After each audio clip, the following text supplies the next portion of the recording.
Live. Good evening, good evening. This is Lady Estelle and the Street Soldier Crew, and we are back for another Sunday evening with you. And your host this evening is delighted to see that we are still here. We are still alive and free. Your host, Dr. Joseph E. Marshall Jr. Good evening, Street Soldiers, Alive and Free Radio, back on the air once again.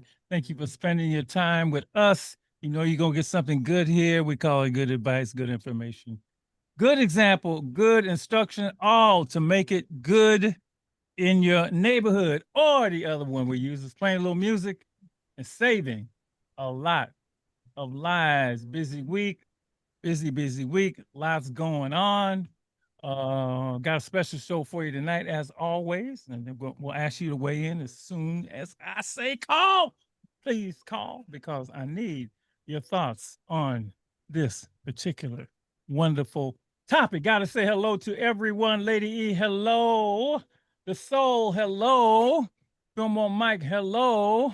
Hey, hey. And hello. Good And evening. Doc is frozen on the computer. That's right. It's radio. Yes, he is. But the YouTube, they could see it. Okay, that's all right. I'm cool, but you hear my voice. All right. So We everybody do. say hello. Quick, quick, quick, quick. Hello. What's up, family? Hey there. All right. So, all right. So Uh, you say hello. Oh. He said we're hello. here. We said hello, hello. Let's get to what I want to talk about. There you go. The fight. Let's go straight Oh, damn. to the fight. That's a good call. The fight. Bud Crawford, Canelo Alvarez. The fight of the so we've had the fight of the decade. We've had the fight of the century. Where does this? What do you want to call this? I call this one the fight to make boxing cool again.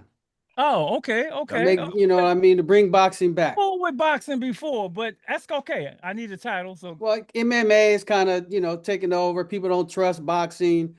We well, just saw a why? 100-year-old Mike Tyson fight some young guy. It's just this was real boxing last night. It felt like That's back true. to basics. You're right about that. That when it you're right about that. Yeah. What's that dude? Logan Jake Paul, Logan. Jake Paul, he be fighting everybody that's 200 years old. That's correct. All right. So that fight, I'm a big boxing fan. That was a great fight. And I was watching, Teddy Atlas a long time, boxing aficionado announcer. That boy was going mad. He was Who, going Teddy mad. Atlas or Max Kellerman? Well, I saw Max and I saw Teddy too, right? I think Teddy was going crazy. Teddy was going didn't see crazy. Teddy. Oh, Okay. man, look. Teddy Atlas, they used to The coach- trainer, right? Yeah, Okay, Yeah. wow. yeah. But he was into and I do believe boxing is a sweet science. I mean, it's the sweetest. You just get. I mean, MMA fans, cool. I love you, fan. That's your thing, all right. And Mike loves wrestling, but that boy, Who, Bud? Bud, and I always think of Cosby Show, huh? right, Little Bud. Cosby Show. Mhm. Bud, right? Mhm. Look, Bud, you know something about Bud when he was little, right? His mama, Married mama, with you know, children. no, his mama. All right, Yeah, I so think of Married with Children, Budweiser commercial. no, Bud, no, not that. Cosby Show, y'all. This was the Cosby Show, man. This was the Cosby Show. But let's get back to let's get to back to Crawford's mother. So when he was little, he would go, you get his butt kicked, and he come home. So his mama, now I wouldn't do this, and maybe even he wouldn't do this to his kids, would send him out. If you don't go back and kick his, you know what? I'm gonna get you. That's where he learned to fight on the block because he was afraid of his mama getting it. Now, mama, I wouldn't advise no parent to do that. And just because he ended up being the champion, because he got 4 belts, I don't think you should have your son go out and whooping everybody in the neighborhood. However, I think he actually won last night because he didn't want his mama to come get him. Hey, He Doc, was on the clinic. I'll take fights over guns any day. Oh, True. absolutely. I'll take fists over guns, like Miss Lana said.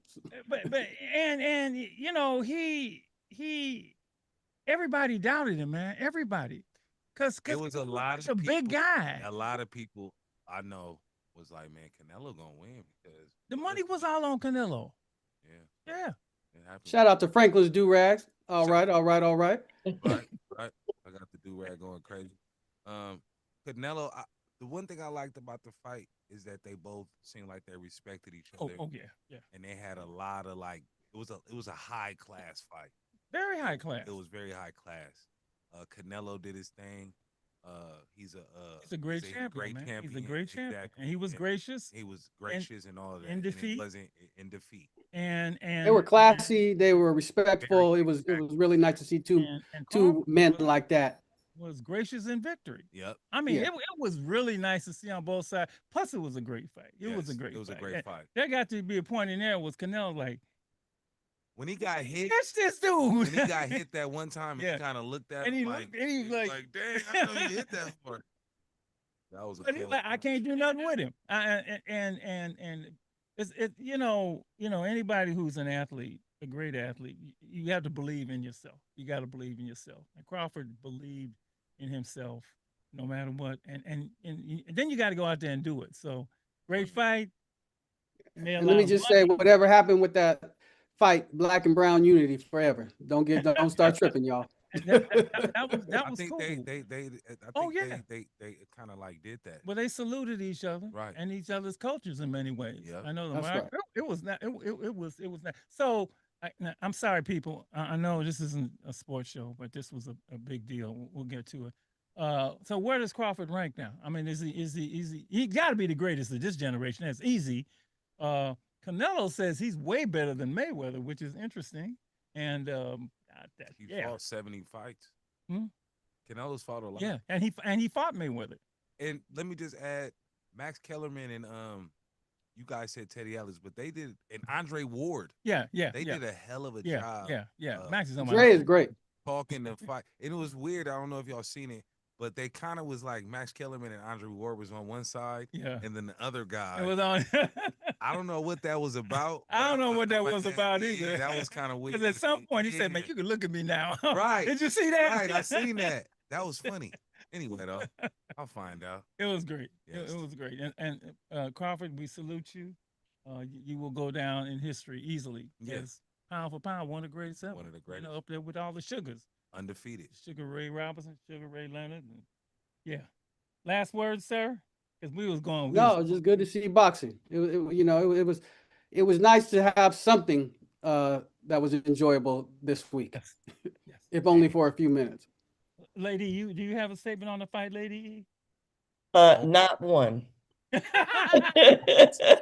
0-2. No. The Chiefs. The Chiefs is 0-2. Oh, don't do that to her. Yeah, the This, Chiefs. hey, no, I love Lady Estelle. he can do that. She's Chiefs. been winning for a long time. You know, there's a season for everything. And if this is not their season, okay, well, what can you do about it? Nothing. Well, I'm a Cowboys fan. I live it every year, so welcome. I know that's right. That boy could kick a. Did you see that field goal he kicked? The time Wow. 64. That was a and game. it could have been a 70-yarder. So who won that game? Yeah, a Cowboys won it. That was a great game. It's a great game. It was a good game. And Russell Wilson was insane. Oh man, Insane. He was insane. I don't Right. like when people hate on Russell Wilson. I don't like when they hate on me. Look, Even when he man, don't play, He a that's real one. because he don't play well. But But at the end of the day, he I'm talking about his personal life. They try to hate on. when yes, they and kinda his that. personal life. Well, they mad. 'cause that he- is the weirdest thing of all. How you gonna? Someone is a nice guy He's a and you nice don't like him man, I because don't he's a like nice guy. Okay. Sierra's fine. I know. Every day, God, Sierra's all the beautiful. time. That's what they mad at. That's what it is, though, Mike. That's They what it is. jealous. What it is. They That's- jealous. Ain't got nobody like Sarah, so you gonna bust on Yeah. Russell. Right, Yeah. right. All right. And we leaving you out. You got anything to say about football or boxing, and then we will move on. No, well, I heard Chiefs and I just thought of Taylor Swift and Travis Wow. getting married. So I think they are winning. That's a good one. We'll see, I guess. All right. Let's Hey, see. Doc, just as you get into the news, I was thinking about what I was going to say tonight, and it's like every week you think, how can it get more depressing, more dark, more bizarre? And yet every week somehow it does. And this week was no, I mean, I can't even really understand this week, to be honest with you, but here we are, another week in America. The song years ago. living in America Mm. at this time. Mm. Living in America. And his was upbeat, but this one ain't that way. This was not that way. All right, here's a nice story. Man freed after 27 years when key witness confesses to murder. After spending 27 years in prison for a murder he did not commit, Brian Hooper Sr. is finally free. The Minneapolis man was released from Minnesota's Stillwater Correctional Facility after a key witness confessed Wow. to the 1988 killing of 77-year-old Ann Prosniak. Hooper's attorney, Jim Mayer, said the confession was a turning point. Delaka Young, the state's key witness, admitted in July that she alone committed the murder and falsely. That's falsely. I mean, Lord. And lived with it all this time. All right. The courts have affirmed what his family have always known. Mr. Hooper, is an innocent man. Okay, it is our duty as prosecutors to hold the correct individuals responsible for their actions, and that duty demands that we acknowledge our mistakes and make sure things right as quickly as we can. He spent Nelson Mandela time in prison, 27 years. They ought to give him $1 million for every year. No, seriously. That's not Look, cool, that's man. that. No, it's not cool. It's not cool. It's not cool. And what always, I guess they make peace with it. But a lot of these guys, we have the Innocence Project on the air, right? And we've had guys that have been falsely convicted. They seem to be at peace with it. You know, they're at peace with it, which I guess, they're just so glad to be out. Ain't no sense in, that the Creator gave them a chance. They give them the chance to live 27 years. 27 years. 27 years. All right. Okay, so congratulations. Congratulations, brother. And congratulations. I hope they just didn't give him $200 and let him come out. Some of these states do have, funds Don't set they aside get for that. money for that? Depends on the It state. depends what state. Depends Yeah. on the. So this is what Minnesota. I don't know. I really don't. Okay. I'm gonna. What else we got here? That's not. This is not. Yeah, the second one is you might as well leave that alone. Yeah, everybody knows what's going on. All right. Okay. All right. Ann, you got any announcements this week? None. If not none, fine. And we jump into it. We're gonna jump into it. Okay. The I have a Leadership question. Academy Yes, sir. is starting up on Tuesday. So yeah, Oh yeah. Well, your young people, if coming you're back. 14 to Yeah. about 23, you can go ahead and come and join us at Alive and Free, 1060 Tennessee Street. yeah. All right. All right. All our students back in college. We're looking for some more. Yes, sir. The Giants are in the pennant race right now. They Starting are at the still wild ready. card. They lost 2 in a row to the Dodgers. Right, and you have a New York Mets hat on. Wait, wait. I don't understand it. Different. I I don't have. understand it. Okay. And then you go to the Giants game and just be The happy. Giants. The hat ain't got nothing to do with Why it. you be getting mad at people for their allegiance and stuff? You like a real serious SF fan, huh? San Yes. Francisco. Yes, Don't say serious. I don't love because I got a hat, man. Look, football. Look, I got a whole bunch of hats. You a Ram fan, you go to the Niner game. You got a New York. So I only do baseball hats. Okay. gotcha. Okay. And they're not the Dodgers, so don't try to do the black card. I like the Brooklyn Dodgers because of Jackie Robinson. This is my favorite organization because they. But the Dodgers cause of Jackie. You ain't got to stop, man. You know how I feel about my people. All right, brother. All right. All right. Mr. Still just say, what is going on? Can we get to the topic? All right. Woo, Lord. What? What? Nothing. I'm just saying. No. Not Doc, what'd you say? Living in America by James Brown. Is that the one Yes. you were talking about? The great Gil Scott Heron had a song called Winter in America, Yeah. and which might even be more precise for the moment. I've been around a minute, and I've seen America's ups and downs.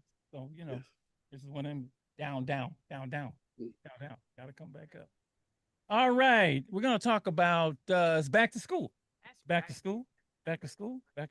School starts earlier and earlier all the time. They need to stop that. You said that That's a problem. yeah. You can't be bringing kids need a break. They don't need a week off from school and then go back to school. Go back in June, leave in June, come back in July. After 4th of July, they got school. What the hell is this? Fourth of July. Well, it started in August, and we are now in September. September.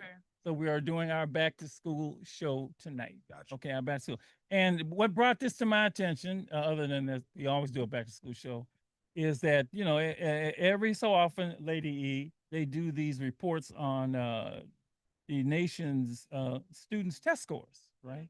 So the latest one I read, this comes from the Christian Science Monitor, is on education, and it says student scores hit new lows on the nation's report card.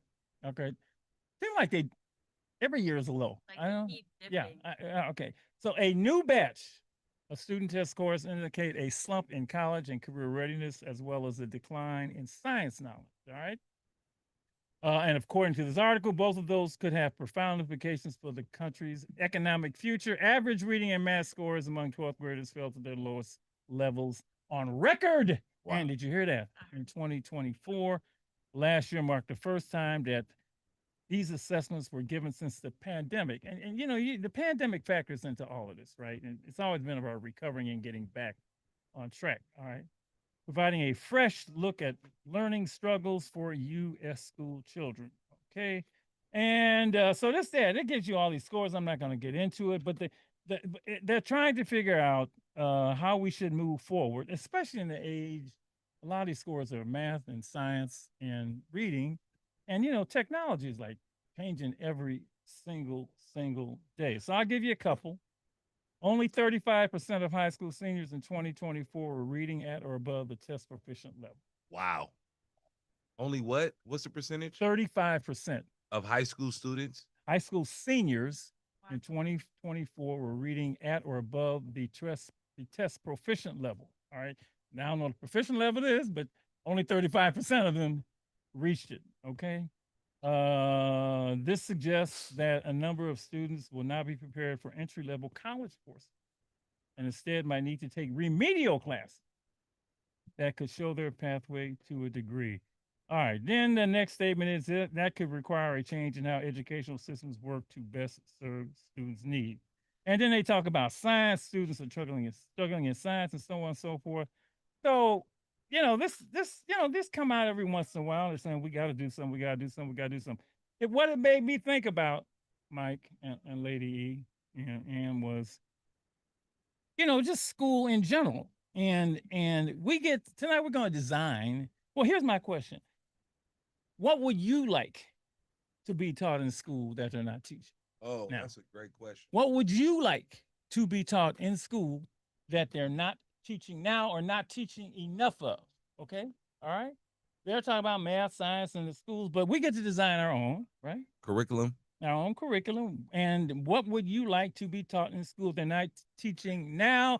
Everybody out there, you got kids in school, you went to school, it's required, K through 12. Can some kids call in that don't know how to read? Oh, anybody Please. can. If Anybody you don't can. know how to read, call in. Yeah, 877-955. Well, hope you can read the numbers. 877-955-1061. 877. Don't be embarrassed as a youth to know that only 35 or 65% of my people can read. At proficiency level. Yeah. Not that they can't read. Right. It's how well that you read. That's what proficiency means. So I don't know the bar. Right. I get what you're saying. Yeah, but still, yeah. It's not a good look. Yeah. 877-955-1061. The question is, what would you like to be taught in school that they're not teaching now or not teaching enough of? I mean, for years they took music out of school. They took music, home ec, Yeah. Wood shop. wood shop. Love wood shop. Well, you see, so I'm just, I'm But asking. would folks. wood shop be relevant now? Well, that's a good question. Right. See, Yes. would auto shop be relevant now? I think so. That's why tonight we get a chance to design or suggest what we Credit. would like to be taught in school that they're not teaching now. So each of us, Credit we building. can start off one, and then we'll get through. Because you send your kids to school, they got to be there for 12 years. What do you want them to learn?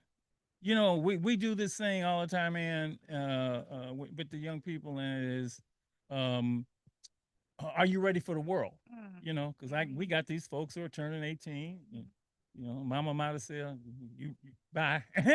The question, are you ready? And we Yeah. ask them to say, what do they think they need to be ready for the world? And there's always a hole in what they're being taught and what they say they need to be ready. Yeah. And part of what we're trying to do is to get them ready. 877-955-1061. The question is, what would you like to be taught in school that are not teaching now? A student can do that. A parent can do that. Anybody can do that, because if you're sending them to school, I hope you want them to learn something. You want to start, sir? Yes. Can Lady Estelle can she start? Oh, she can start. Absolutely. Because I know she has some game. Oh, well, she to give the well, youth. well, Wisdom. she's an educator. So, you want to give us one to jumpstart this whole thing of what would you like to be taught in school that they are not teaching now or not teaching enough of? You know, that's a hard question for me, Okay. believe it or not, because I always look at how the students are being taught, how not just what they're being taught, but ADE, how they're being Let taught. her talk. Let her talk. Sorry, I thought that we had a call. My No, we bad. do have a call, but let her talk. Go ahead. Let her Thank cook. how they're being taught, what they're being taught, if they're being taught. And what that really means. So for me, when it comes to education, I tend to look at the educators, the teachers, Okay. rather than the content. When I was in school and teaching, they always came around with a whole new, we're going to teach math this way, and now we're going to teach reading this way. And there's always a new way to teach kids how to read, and they still come out being taught. If they're being taught, not proficient. Okay. All right. So, I need to think about that more. What needs to be taught? Oh my goodness. I got my list. Thank you. Think about it. 'Cause I'm coming back to you. All right. Thank you, Mike, and give Yes, me we a have a minute. call. Okay, Okay. you are Yeah. on the air. Thank you. What would you like to be taught in school that they're not teaching now or not teaching enough of? Go ahead. I believe our kids need to be taught about credit. Okay. As an adult, I didn't learn about credit until I was about 19, 20 years old. And by that time, I was already into the world and didn't even know that my credit score was a 490, right? I feel like kids need to already hear about it by the age of 16, 15. They need to Right. even heard the word credit, She right. introduce the word, and then just start there. And I feel, yeah, we'll get further. Well, especially when you're adult now, when you're ownership. 18, when you're 18. It's not like you're 21 when I was growing up. You're out in the world at 18 and they have no idea about money. She said home ownership too. Did you just say that? I did. Okay, Yeah. I'm gonna put that down.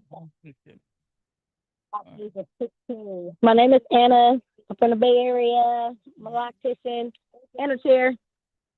Thank y'all for having me. Thank you. You got it. You got it. 877-955-1061. Go right ahead. We're asking the question, what would you like to be taught in school that they're not teaching now or not teaching enough of? Design it. You're on. I would like to learn about decimals more. This is a youth. About you say decimals? I said decimals You or mean fractions. math. Math. Okay. Are you in school now? Yeah, my teacher was horrible at that. Oh wow. Wow. We're not gonna answer your teacher's name. What? No, we gonna ask what's the No. teacher's name? What's school? No. I'm joking. I'm joking. I'm Her joking. name was Miss Oh, no. Go ahead, sir. So, oh wow. So you felt you didn't get a good education. I'm a math teacher, so I mean that really hurts me because that stuff is important. You didn't get it well enough. I mean, I got it, it's just it was hard to understand. Yeah. Hmm. Yeah. I think Oh. I I think learned more from my teacher, matter of fact.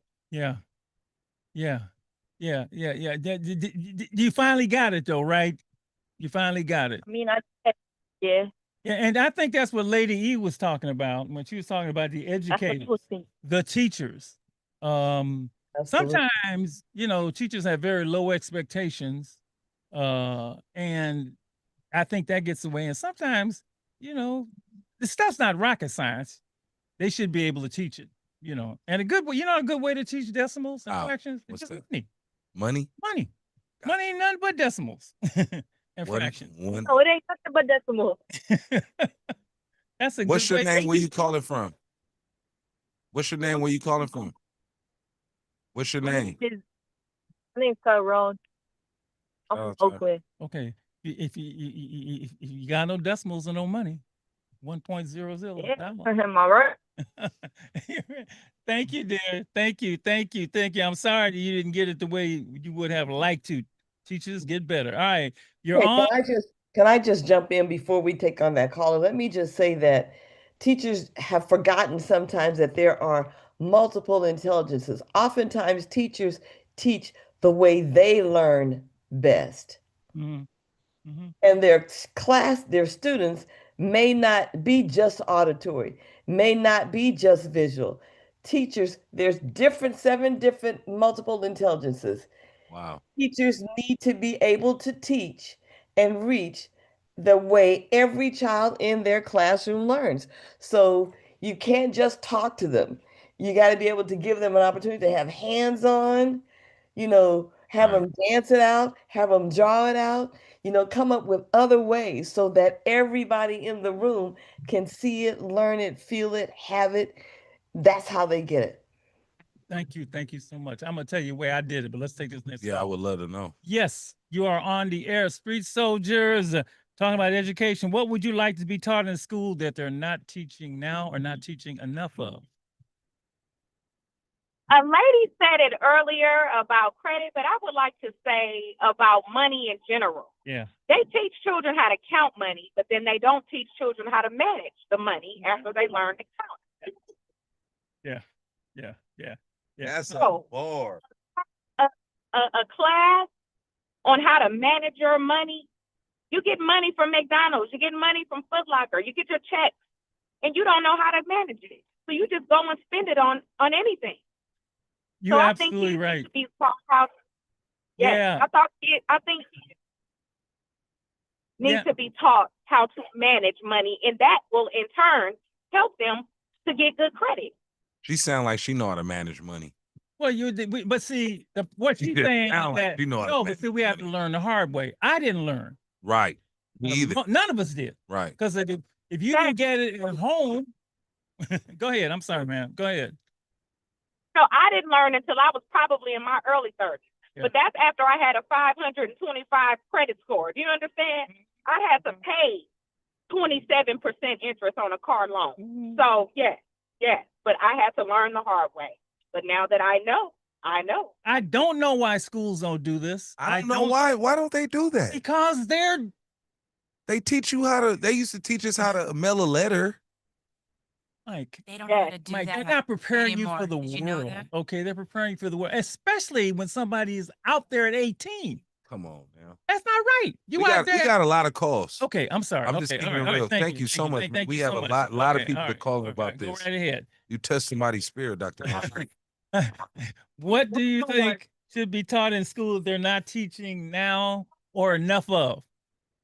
I think you talk about psychology and mental health. All right. Ooh, Okay. Mental health is key Put that thing, down. you know.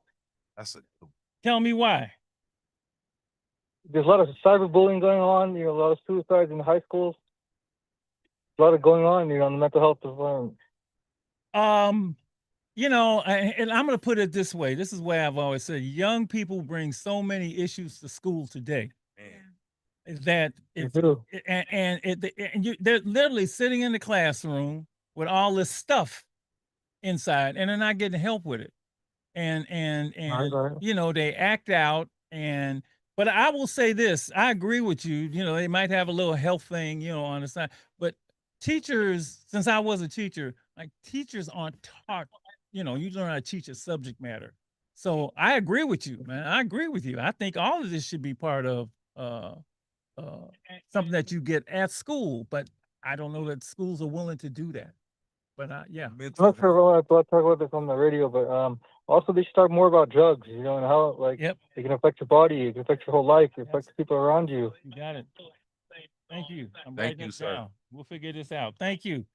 Ooh, they're rolling in. All right. All You right. got a lot of calls. You touch somebody's spirits. Keep going. Keep going. What are they? What, we got somebody next? Not right now. Not now. Okay. Give us a call, 877-955-1061. What would you like to be taught in school that they are not teaching now? Lady E, you want to say something? Because Development.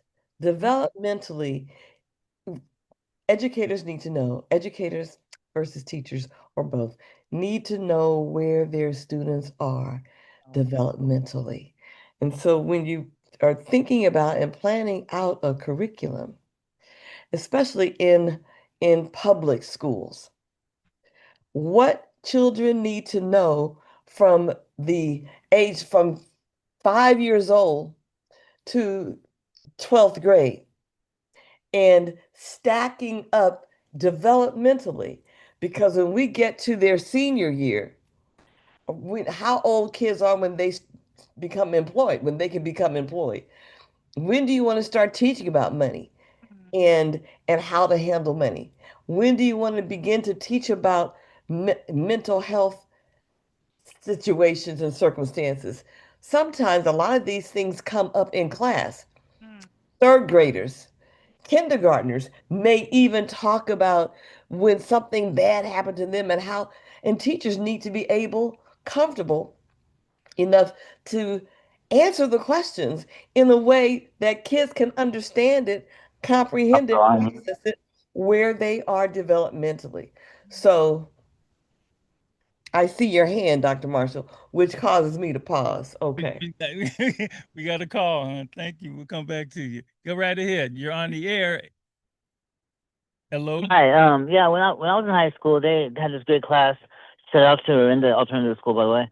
The cops, the law, and you, which taught basics of law enforcement, about being searched, about being pulled over, about what you can do, what you can't do, what the cops can do and can't do. And I mean, they had an ex-cop who was only a cop for a little while come in and tell us about the different levels of being searched. You know, if you're detained, if you're not detained, if you're actually arrested, what that means, what the different things mean, because people don't know their rights with police. You know, a cop just can't walk up and search you. You know, they have to have probable cause, and you know. But I find that class was so helpful throughout my whole entire life. That yeah, shouts out to in the Conscious Cops Alternative School. That know your rights is that's a service. That's a blessing. That's a class. That was the class that he had. Yeah. That came in and The law and you were called. Yeah, and they had this guy who was a ex police officer only for a few weeks.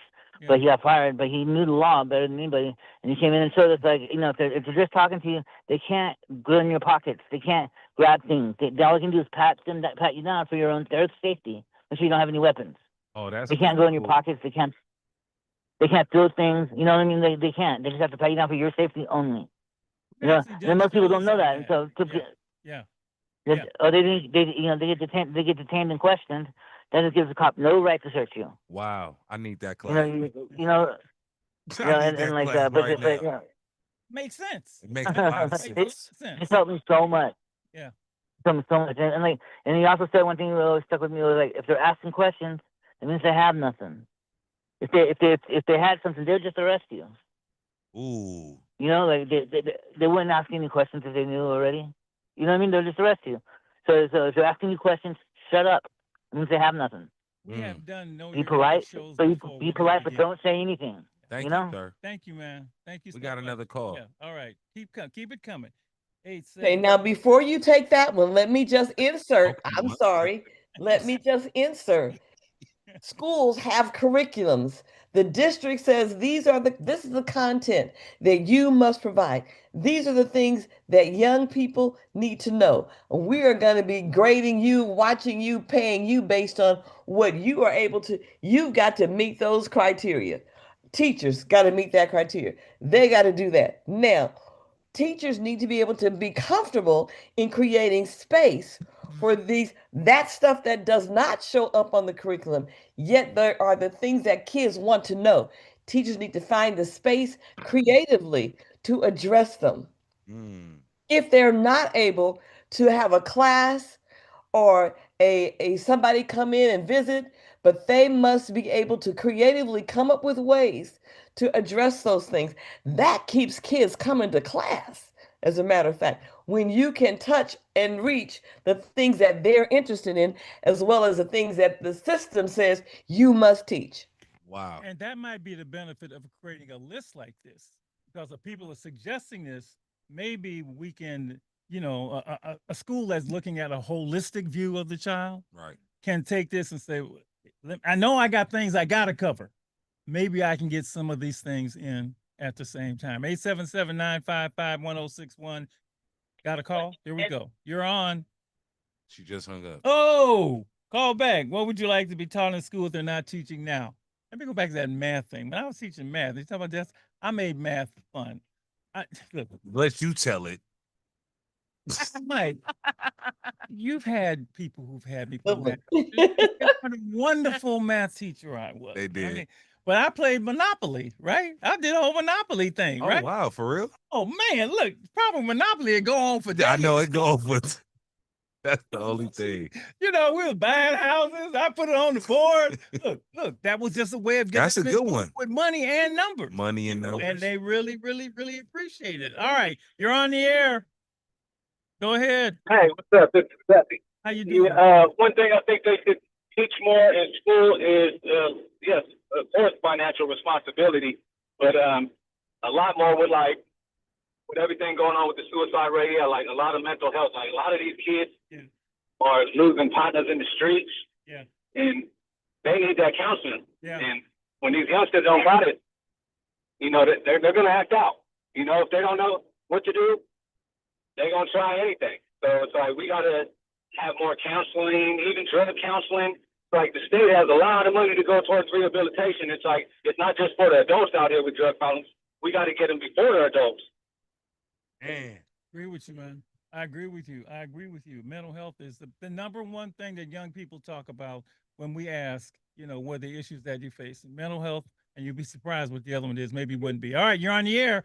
We're writing all this down. All right, go right ahead. Hello. Hi. So I was fortunate to go to a private school. And so I, have graduated from high school, went into college, got my bachelor's, and I am really grateful for the education that I had. And one of my teachers in my honors English class in high school taught us the 3 different levels of critical thinking. And, I feel like it's really apparent now, and especially like our political climate and anti-intellectual movement that's happening. And I feel like a lot of people aren't really using their critical thinking skills to, delve deeper to see if any of their thoughts or beliefs are in opposition to other thoughts and beliefs that they have. And, doing some introspection into cause and effect and looking into potential harm that could be coming to themselves or their community with the thoughts or the beliefs that they have. So I think a lot more critical thinking skills should be taught in our school. Yes. Thank you for your school. What school did you go to? I am from the Central Valley originally, so I went to San Joaquin Memorial High School. So I'm really, shout out to my, shout out to my honors English teacher, Miss Robbins, for teaching critical thinking skills and really drilling that into us at that time. Wow. Congratulations to her and you. Thank you. Thank you so much. Yes. That's on the list. 877. No, critical thinking is huge. All right. Just keep going. It's when I worked as a school counselor, dealing with my little kids who were angry, I used back when, remember Angry Birds? I used Angry Birds. They would come in, and by the time they finished, they would have to come up with a way to deal with their anger. That wasn't, it was so fun. And it worked. Finding fun ways that kids can identify with and relate to helps them learn and makes them excited about learning. All right. We got more. All this is going down. 877-955-1061. You are on. Yes. No. Hi. I would say conflict resolution. Yeah. A lot of the kids don't have those skill sets, which causes problems in school, outside of school, all of the above. But that's something. That's a good. I want to tell you this. And Ann was in the room with me, and I think I said it on the show maybe a couple of weeks ago. We had a group of educators from Japan come visit the Alive and Free Omega Boys Club. Literally, I don't know how they found out about it. They wanted to know, what are you doing over here? You got, this remarkable record with young people and so on and so forth. And they asked, I said, well, how do you handle conflict? They have a conflict resolution class in the elementary school. They do. They do that. In Japan? In Japan. Yeah. They do. Wow. It's part of the way they look at things. They're trying to avoid conflicts.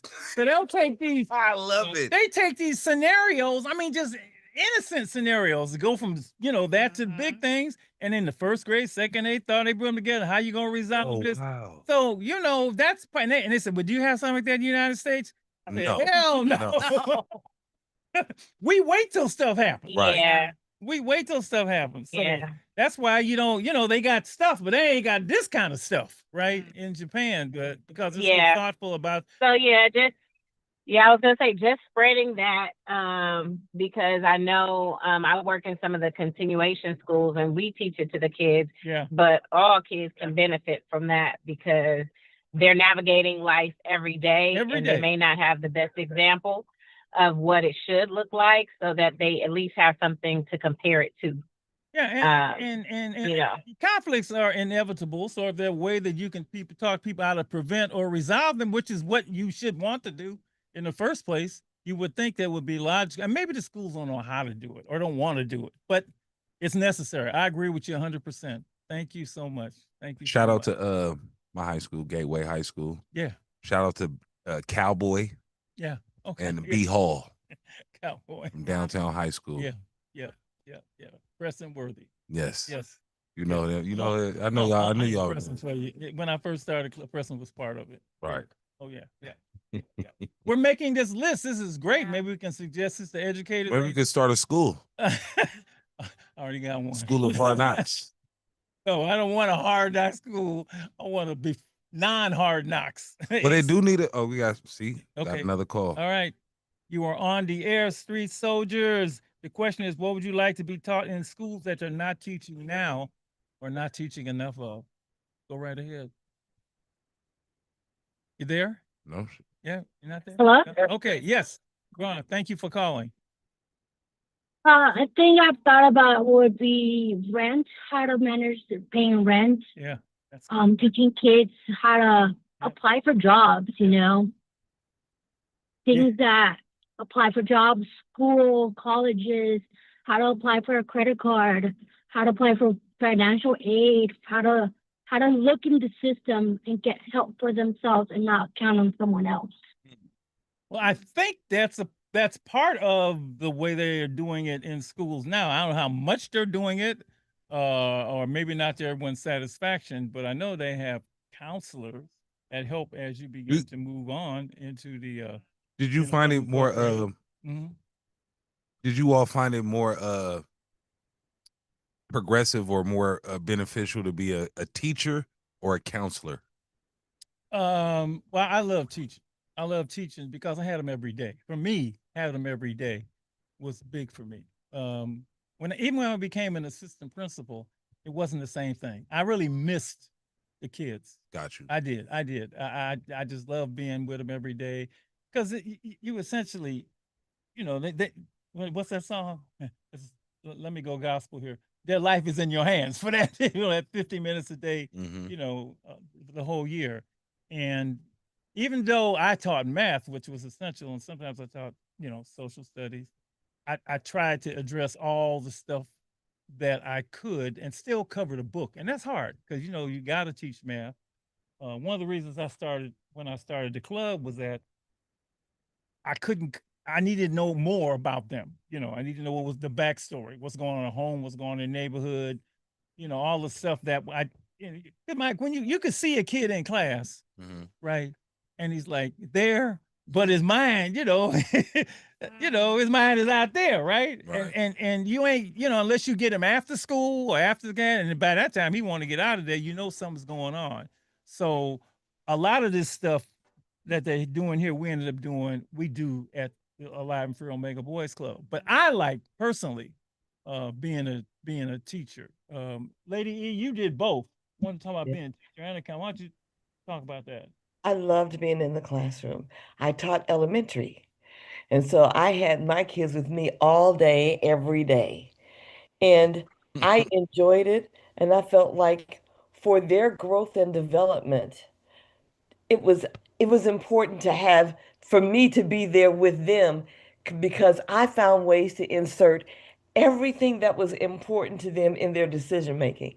When my kids, and I taught fourth grade, so when my kids went to fifth grade, they were really ready for middle school. They said, Mrs. Still, we've already learned all. When they got to fifth grade, we've already learned all this because, I'm that creative teacher that addressed everything that showed up, everything that they brought in, everything that the district said, teach this, and then every issue that showed up, I addressed it. And I used every method that I could to get all of my kids to learn. And when I would get kids that the administration would say, now this one has a learning disability, and so just be patient with him. But by the time it was over, nobody knew he had a learning disability. He was demonstrating the same skills everybody else is. You just got to reach them and do what it takes to help them see. So I loved being in the classroom. As a counselor, that was really hard.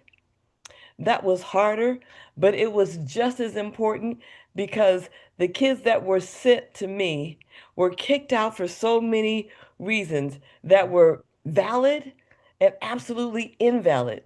And some of the reasons that they got kicked out is because the teacher really was ineffective and more disruptive than she was helpful in her approach. And so she just didn't want to deal with them, get out.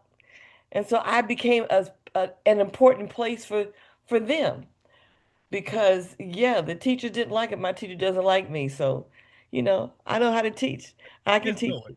You Be can with tell. me. You can feel it. Oh yeah. Yeah. My question. Well, last question. The parents. Yeah.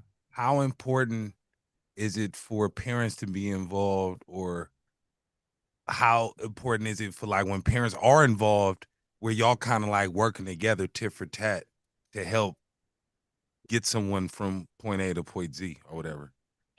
You go with that one, lady, first. It is critical. But when I hear tit for tat, I think one against the other. But working together, That's what I meant. Yeah. okay, working together to reach a common goal because your child is not just your child is my child. And so together we're going to do what we can as long as this is what you need to do. You need to do what I'm saying. When you get home, you all work on this, do this. Kids grow tremendously when there is unity and teamwork and not the teacher looking down on the parent. Right. There's a lot of that. Parents come in looking to the teacher, depending on the teacher sometimes. And then sometimes parents come in ready to beat the teacher down because, the teacher's approach isn't working. And some teachers can't be told anything. Don't tell me what to do. I'm the teacher. But you don't know my child. I know my child. It needs to be, you know what I'm saying? So yes, when people can listen and they're willing to do what's necessary for their child, trust the fact that this is what I see. And sometimes I see things that you don't see. When kids get to school, they're not the same that they are at home. Because there's a level of freedom and kids become emboldened when they get to school. Sometimes those little first graders can be so tough. You think, who are you? Wait a minute, you little bitty, you're only 6 years old. Who are you trying to run around? You know what I'm saying? So it's critical for the child's growth and development for the parent to work together with the teacher and the teacher to work with the parent. With me, Mike, the parents, they just trusted me with their kids. Gotcha. They did. They just trusted me.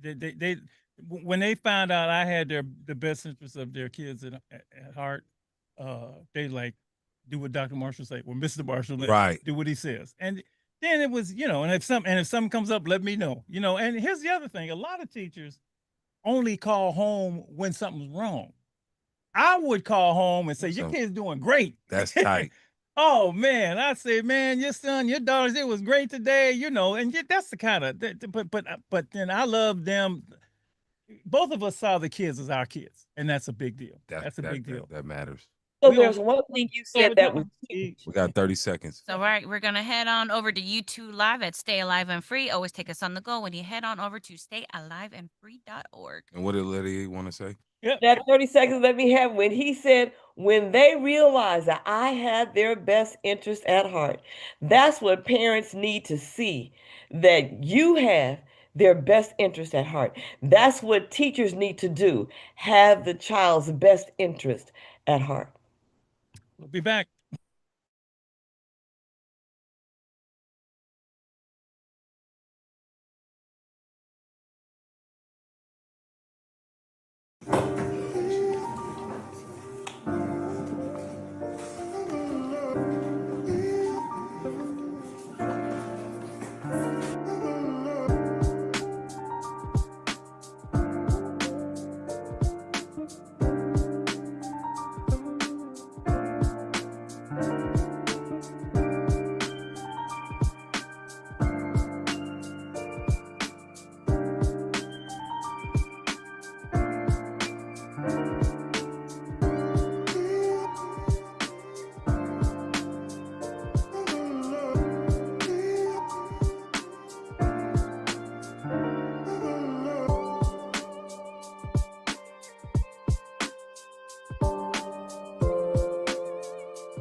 Hour number 2 of Live and Free Street Soldiers Radio. Our topic tonight is our back to school show, our back to school show, our back to school show.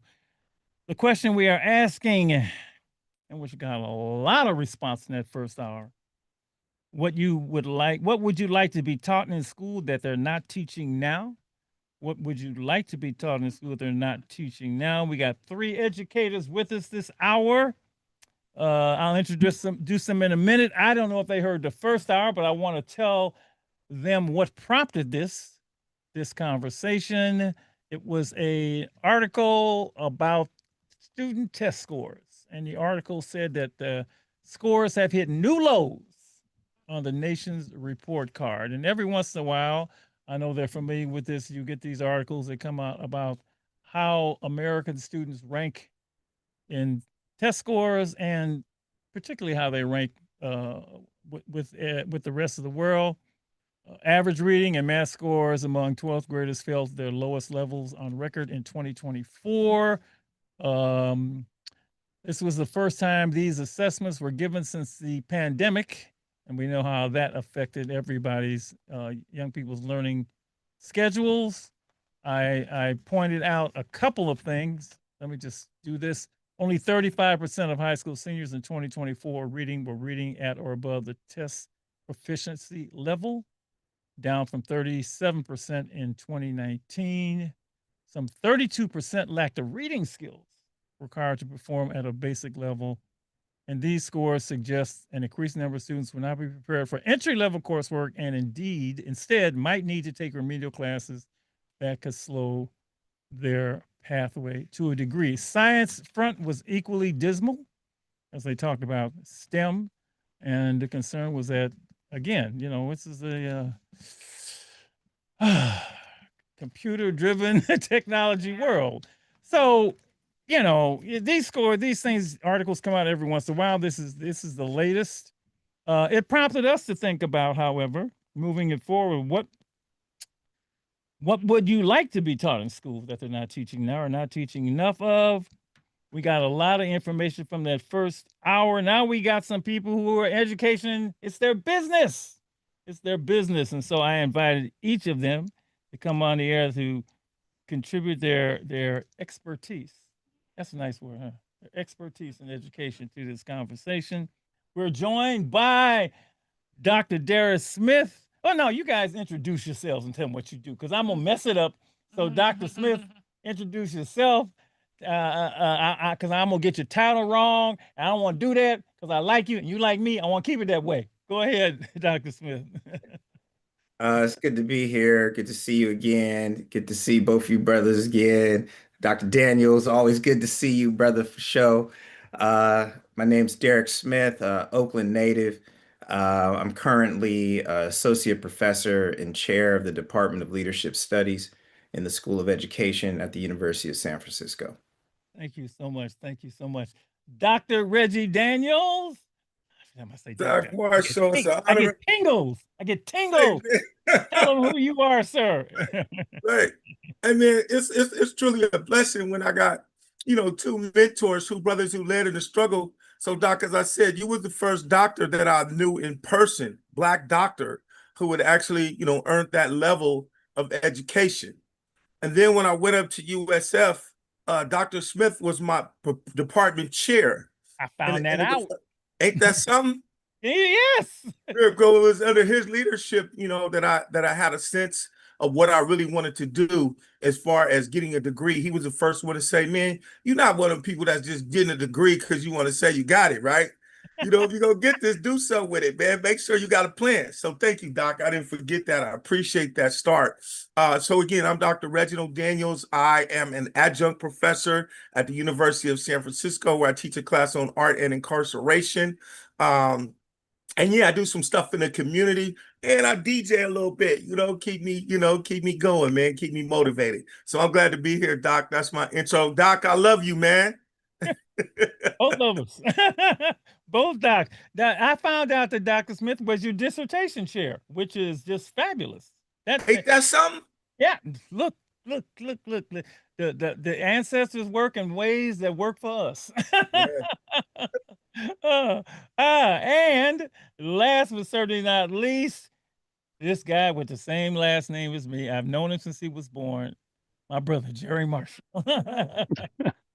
Thank you, Doc. Jerry Marshall, Dr. Marshall's little brother, who he's taught me everything I know, but in real life, I always say I taught him everything that I know.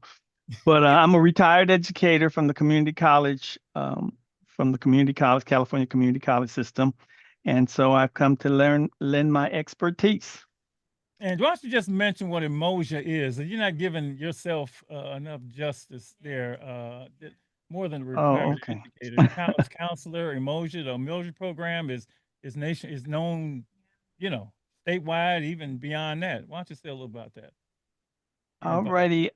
It was the Umoja Community Education Foundation actually started when a group of us educators got together and we looked at the dismal statistics about Black students' success rates in community colleges. So we got together and looked at some of the best practices in community colleges, brought a group together and say, we got to change the numbers. And so we created the Umoja Community Education Foundation, which is actually embedding Umoja programs, courses in English and history and math and science with an African-American emphasis based on them in community colleges. And out of the 115 community colleges, we now have a little over 72 programs into those community colleges. So I'm one of the legacy founders. I was there the first day we started, and that's where we are right now. Thank you. Because of all of your experience, expertise, and love and dedication to education. That's why you're part of this. Dr. Daniels, I know. Can we publicly salute you? And if not, I won't say nothing. But I'm gonna leave it to you.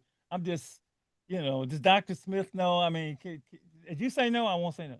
Yeah. No, Doc, it's good. This is what it's all about. Okay. We're gonna let you make the announcement about let me tell you, when you do good things, good things come to you, and you're willing to do right, people willing to help you. So you just say what has happened to you, because it is just right.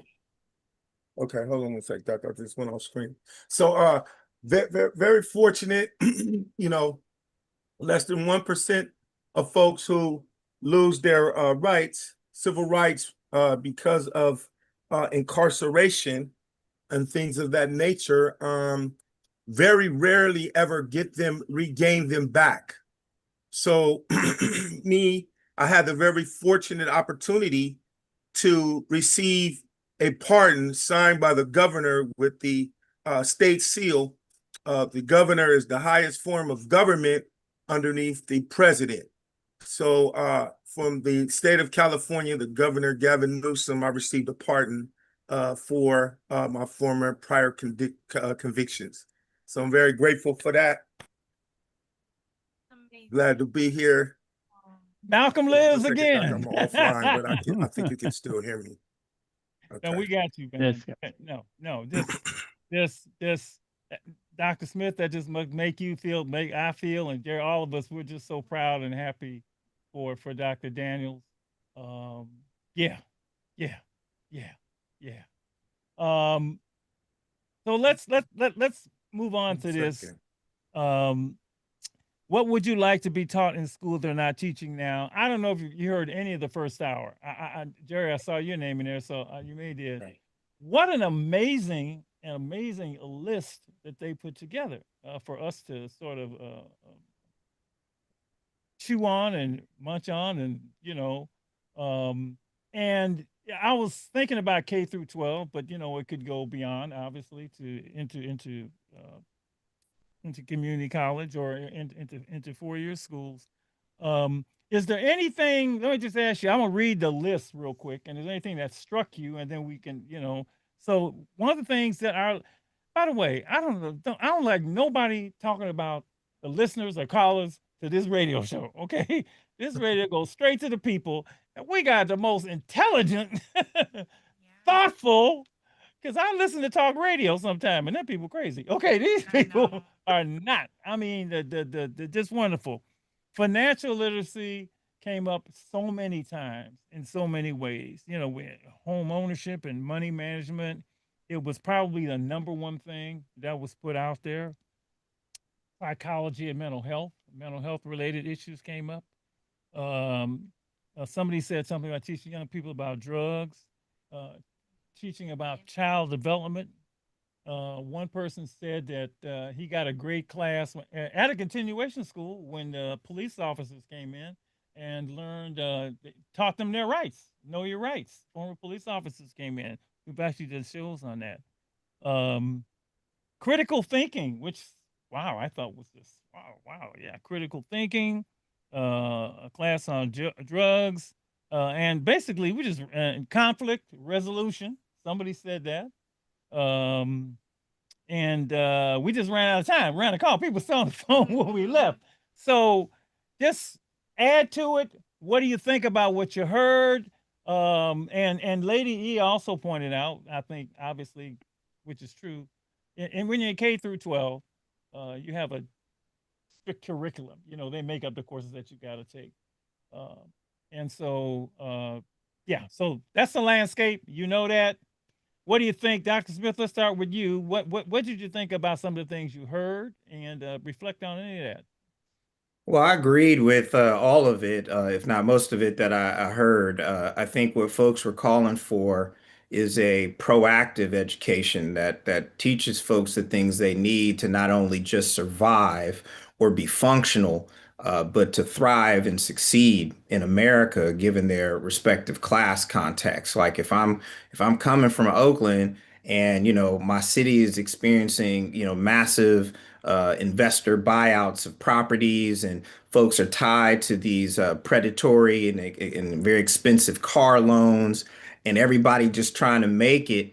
An education that would be responsive to those conditions would be ideal, because it's a trust in the community that if we have young people and their families with information that could help them navigate things, our history, our culture, our passion, our intelligence, that will take over after that, and we'll succeed. But when we don't know some of these practical things, I mean, I believe in folks also, knowing other things, but I think some of these very practical things like annual percentage rates, mortgage loan rates, what is a high yield savings account? I mean, these types of things would be, I think, for some people's minds and experiences, it would be transformational for folks to know these things. But there's also historic and structural reasons why these things are often not taught in public schools.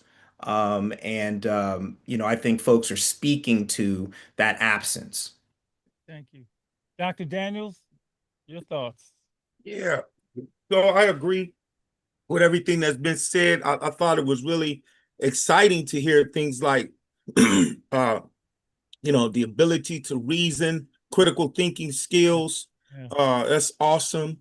Financial literacy, that's awesome. However, for me, going through the hood, I went through an entire educational system and didn't learn nothing about my people.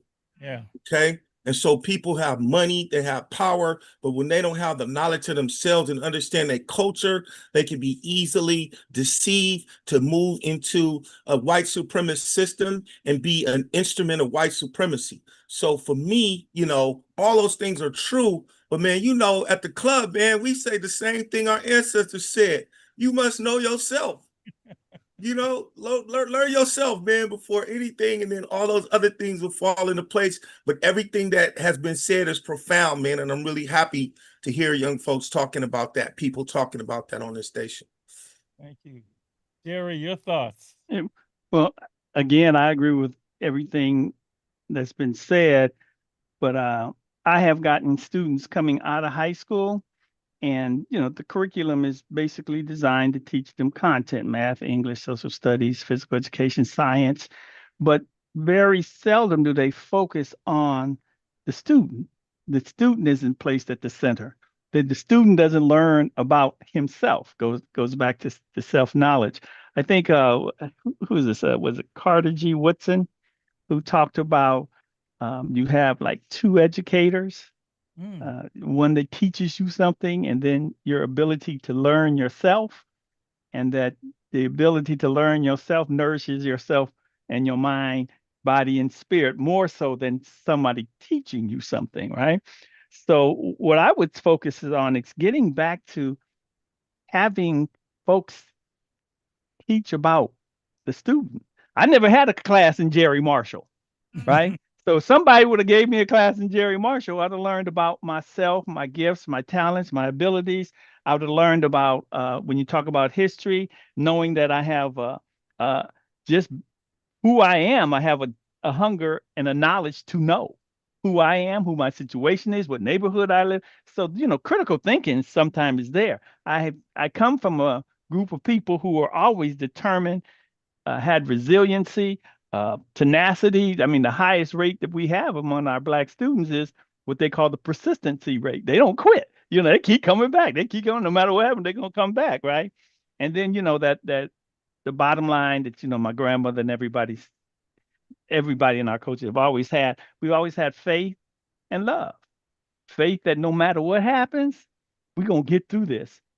And that grandmother kind of love. I don't care what you do, how bad you do it, how stinky you are, I still love you. And it's that love that carries us through all these little all these systemic oppressions that are against us. But when we get the knowledge of that, we can go soar and go do whatever we want to do. Lady E put a wonderful when the first question first came up, she didn't even talk about what they should be taught. She talked about the educators and what they bring to the teaching process. And lady, would you, if you don't mind, see, look at that look. Okay, summarizing that again because I thought that was profound. So please understand the way I work. It comes through me. That you just need to write it down when it comes through me. I think that it's important for teachers to be able to reach the young people. And find those different ways that students learn. Teachers typically teach the way they learn, not the way the student learns. So good teachers for me need to be able to access all of the different ways that every kid in their classroom is going to be able to comprehend it, be it auditory, if it's what you say, what they see, what they do, using all of their intelligences to reach them so that they can hold on to the information and then be interested in what's being said. Teachers need to find that way to get in there.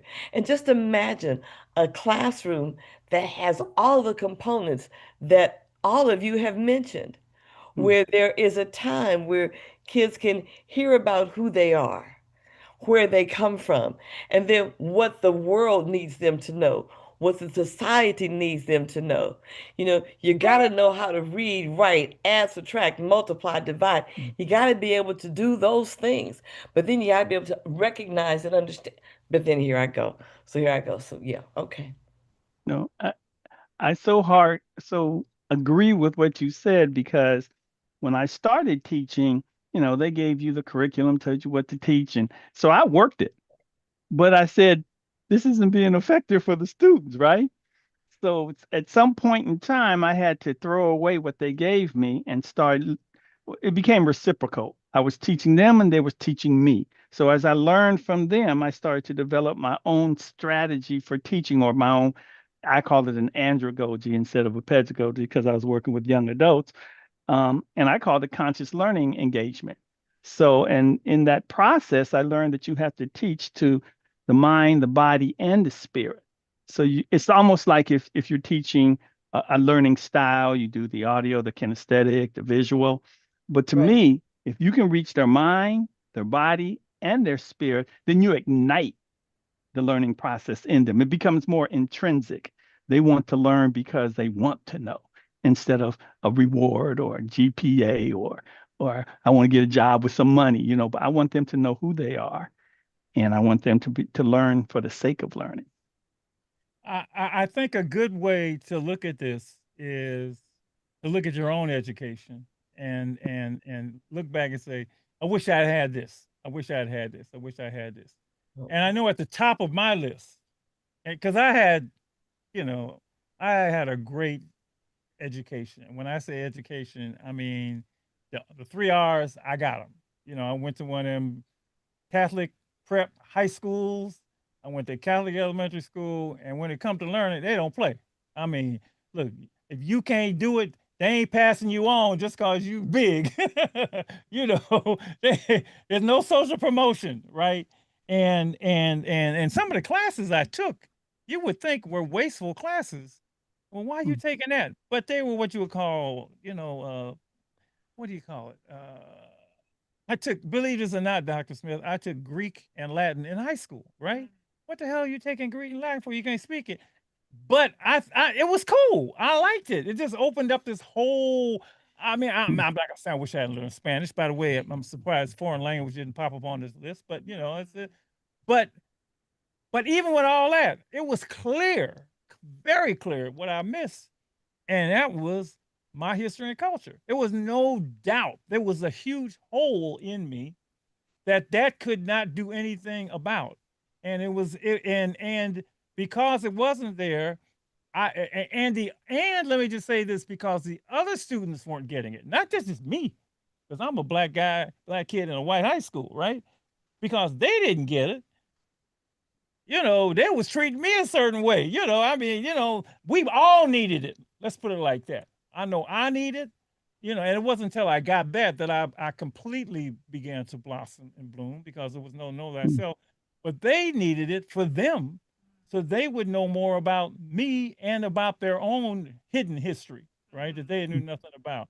So that's always been at the top of my list. And I know when we started the club, you know, it's Reggie, that was the one thing. Even now, when Dr. Smith when they come and they're with me and Mrs. Stell for us, that's the first thing when we get to Black History Month, they be like, "Why did they teach us this in school?" You know, every single time. And we go through the list. What was the highlight of the year, man? You know, so that's always at the top of my list. For children of color, particularly for Black kids, but you know, for anybody, is I mean, you know, in schools, Black studies, ethnic studies, when we got to college, and so on and so forth. For me, I would look back, that was the biggest hole in my education.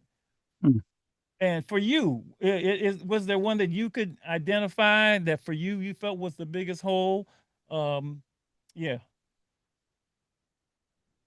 Jump out, speak. Dr. Smith, speak.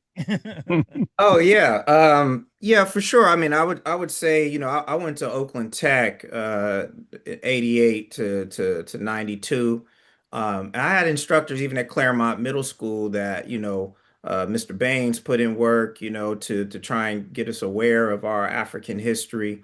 And I felt that, you know, there definitely could have been more of that for sure. I mean, just no question. I think also I was privileged to grow up at a time when Oakland was 48% Black, you know, and my whole family was in Oakland. So I had a lot of guidance and instruction in that area, where some of the details and historical facts, you know, that could be offered in a classroom was definitely missing. So I think that was one of the major gaps I felt was there. Yeah. Dr. Daniels, I think you said that, but I know you probably got more to say.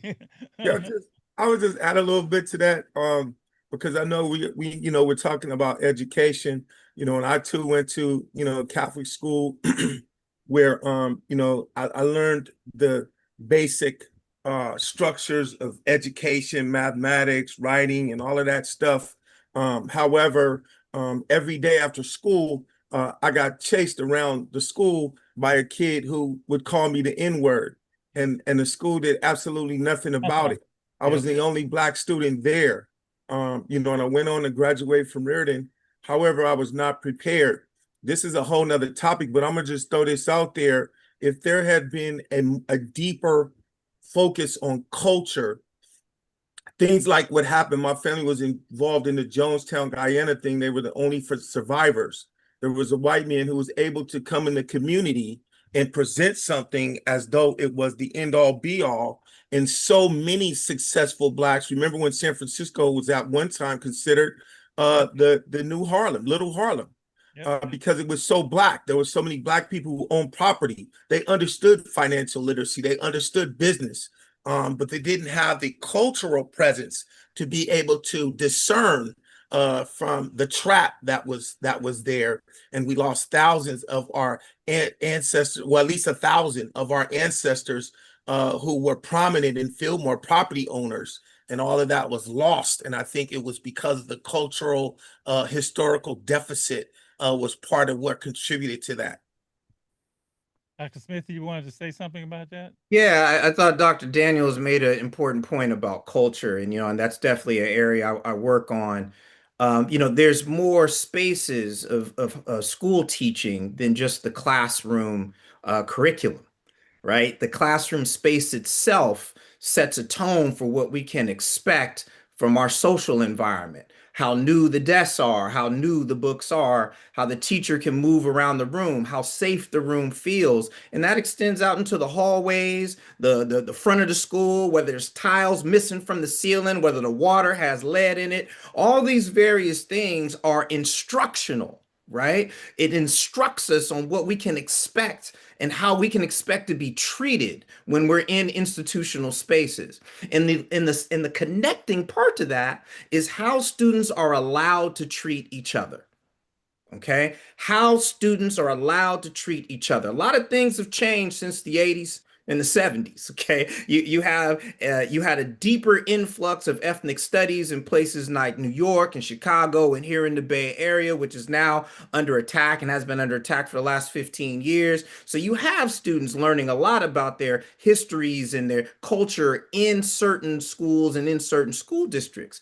But even when that's happening, you still have this question of how are students allowed to talk to each other, touch each other, talk to teachers, engage with each other in these spaces. And what a lot of parents don't get to see is that there is a form of cultural erosion that is happening in schools right now, where students are allowed to say things to each other in front of adults that they would have never been allowed to say. Say things to adults.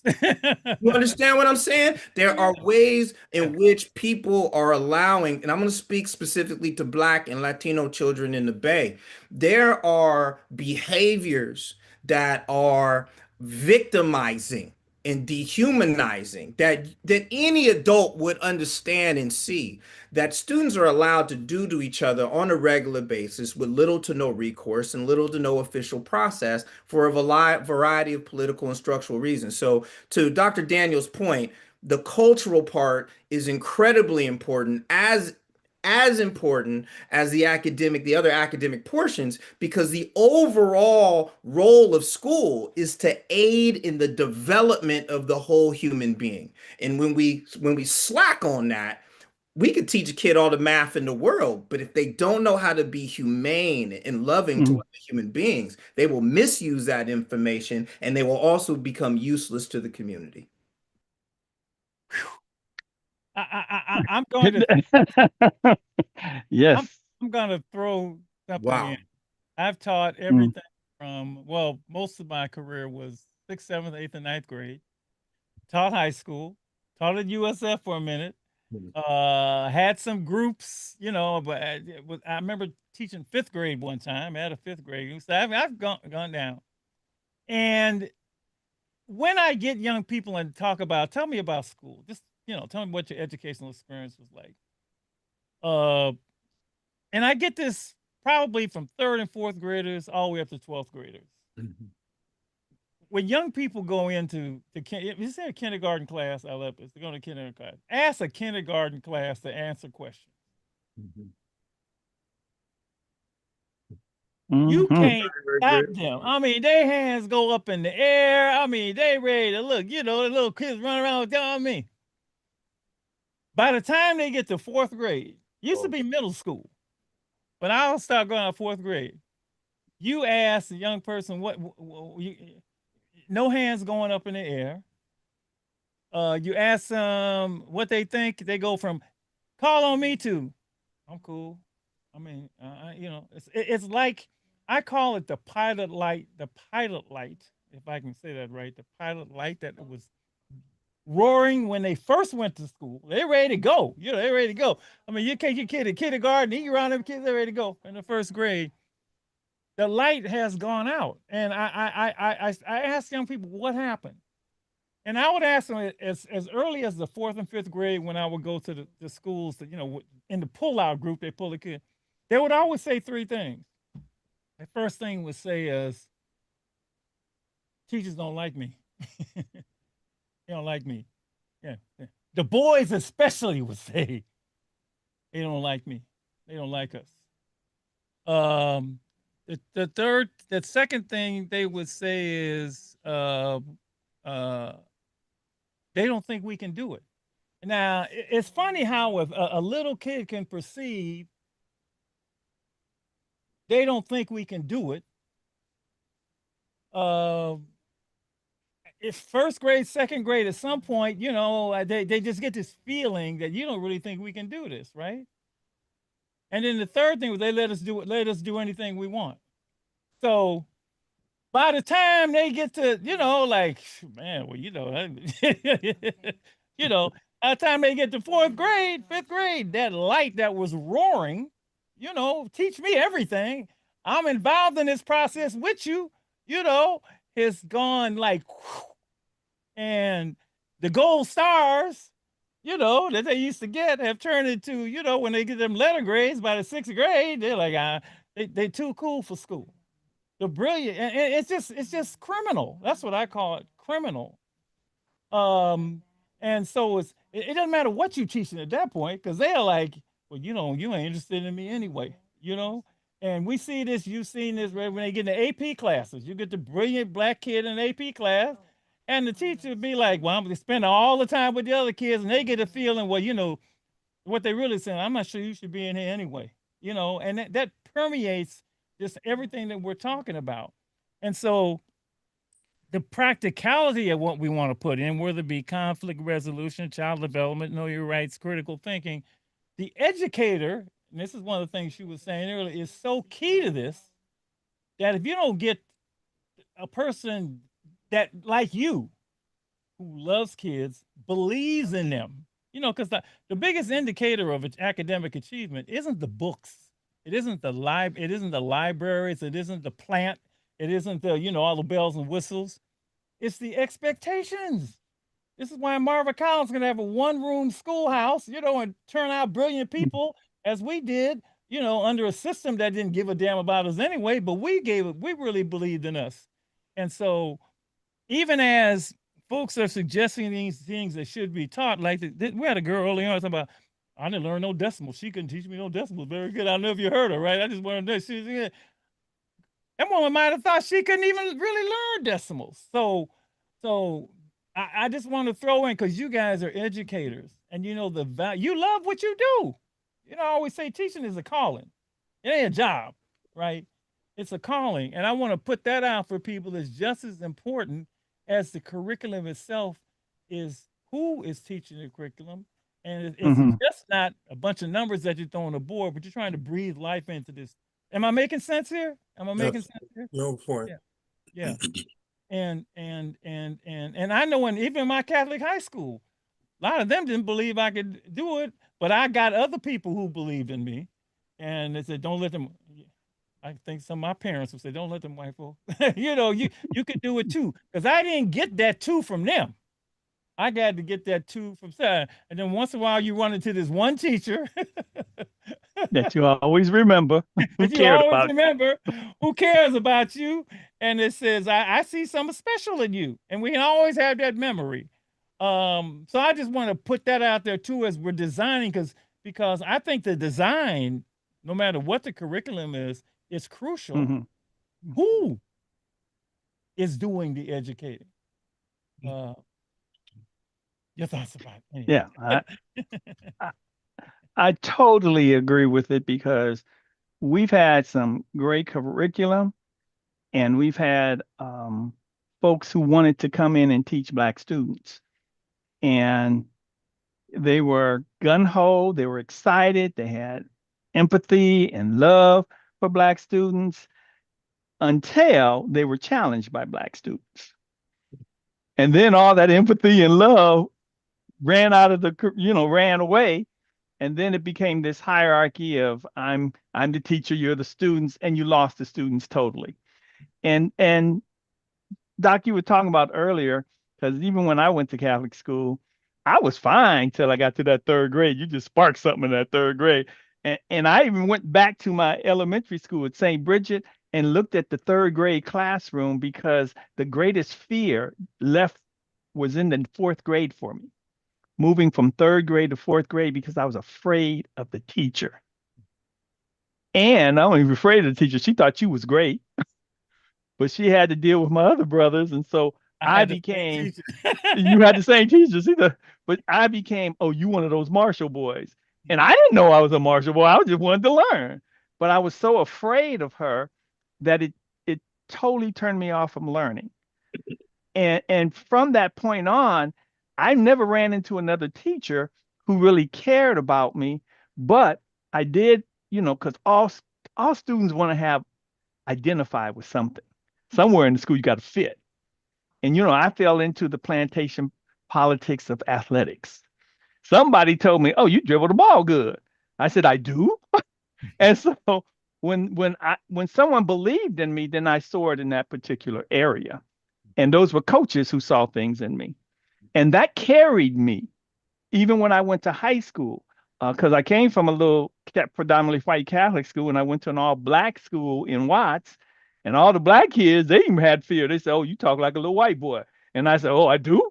So I had to, and they try to initiate you and throw you in garbage cans when you was a night. All that stuff was happening. So again, I didn't know where I belonged until somebody said, oh, you come from that school. We saw you play basketball. And I said, I do. And so when they believed in what I could do, I soared in that particular area. So I agree with you. Not everybody can teach, period. Mm-hmm. You can have a PhD in engineering, and if you don't know how to work with students, it's not going to work. Yeah. So it's critical that you have love for the students, and it can be a calling, it can be an art, as long as you're open to learn, you can do it. But if you're not open to learn from the students, then it's a recipe for disaster, and you're hurting students. Any thoughts for you, either in any of those areas about the educator? And as we put this, because we're going to put this whole thing together, but it starts with, if it was sports, you say it starts with the coach. Mm-hmm. It starts with the coach, right? You got to have a good coach, right? You can have a coach that say, look, we're going to finish in 10th place this year. No, we're going to win. We're going to win. And they make you believe you can win. And you're going to come in. You wouldn't play for a coach that says we're playing for 3rd or 4th place. No, you're going to get you another coach.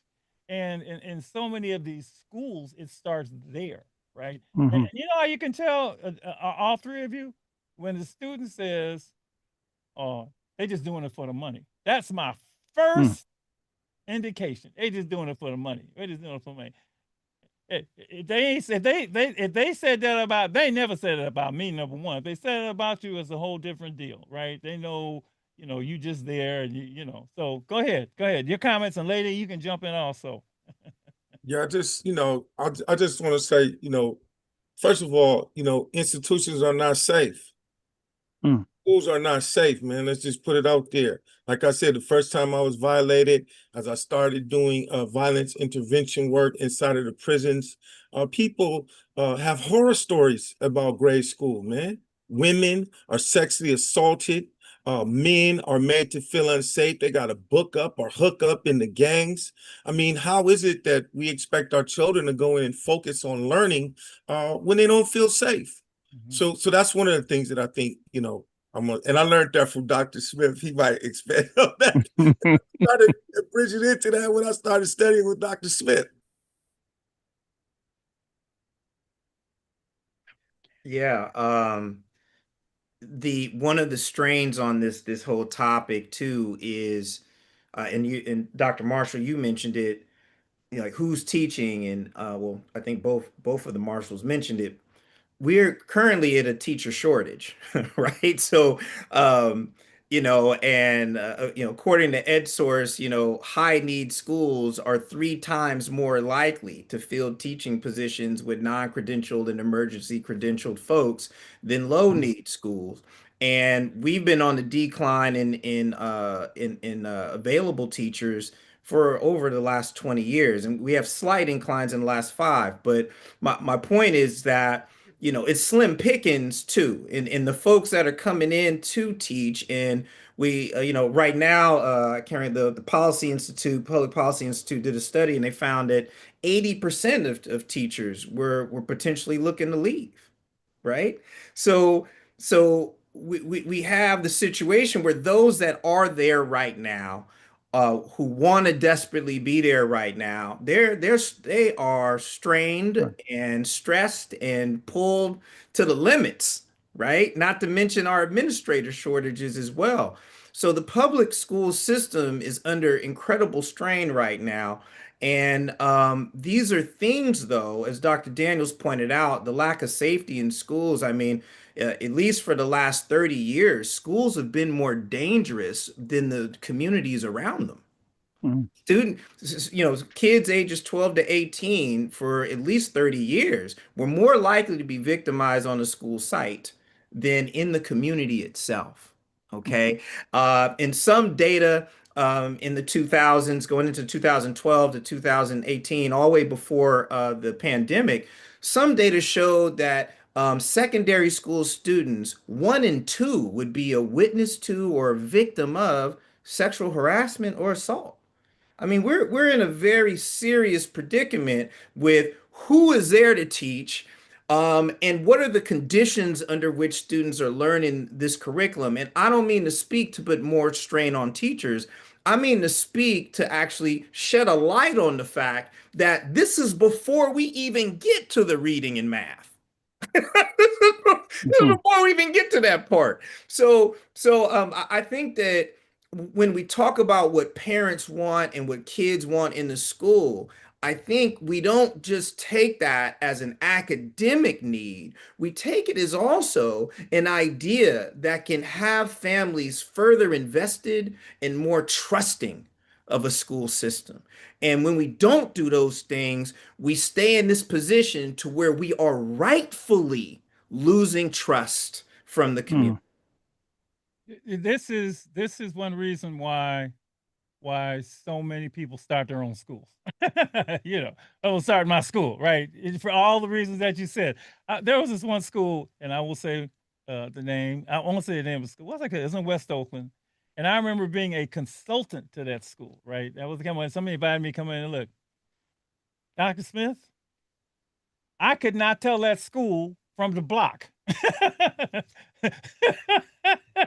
It was like the block moved into the school and there was no separation. Literally. I mean, it was, and I would go in and I would try to just restore, because you can't learn in disorder, right? You can't learn in disorder. I'm trying to restore. I might as well have been on Adeline trying to do it. I might as well have been on Market trying to do it, because Market was right there, and the educators didn't, they just like, what can we do? Or you don't, Dr. White, you understand? I said, no, this ain't gonna work unless you just can't even have a classroom. You can't do that. And so you're right about the safety aspect. You're right about it. And they just felt overwhelmed. I'm not going to be harsh and say they were unwilling, but yes, all of that is in the mix here. So yes, safety. And I got to say, Lady E and Reg has been there. We're proud of what we did. We basically started our own. And the number one thing was, Reg, you're gonna be safe here.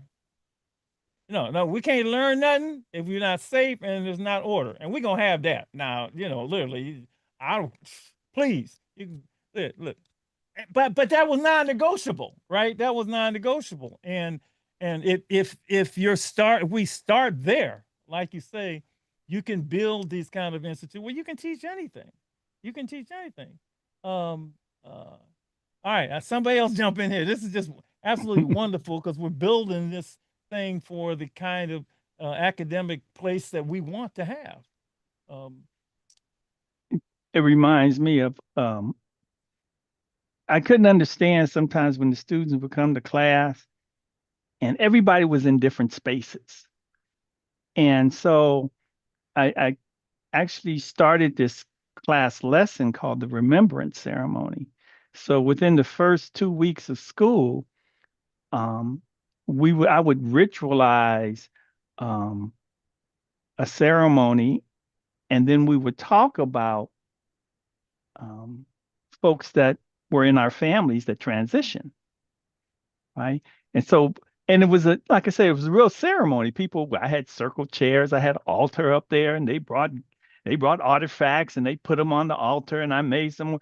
But it was amazing to hear these students and they're all new, sit there and talk about how they lost a best friend, an uncle, a sister, a brother, and they never had a chance to really grieve. And so it becomes overwhelming for the students, but it's amazing how students will comfort each other because they see that we all have this thing in common. So it's not like you one student or I don't know you, I don't know you. We brought the commonality together. They would nurture each other. They would comfort each other. And then the next lesson where we were talking about emotional intelligence, right? So they had a chance to process a lot of stuff even before the lesson starts, right? And they bonded. I never had any problems with behavior after that because everybody just supported everybody. I had one father who he had just lost his son in my class the semester before. When we were in the activity, he got out and ran out of class because he couldn't take the pressure, right? And students ran after him to get him to bring him back. Wow. And they brought him back. And, but I mean, we wrote a paper about it and everything else, but it created that atmosphere of what you're talking about, safety in the room, a safe environment for us to be able to learn. So unless you help students process trauma, grief, and everything else, it's hard to get to a lesson. And what I just heard was a lesson. All of the skills that were taught during that ritual, that experience, there was the writing, there was the communication, okay, the empathy, the ability to recognize and resolve the issues, conflict resolution, all of that. And see that is the lesson.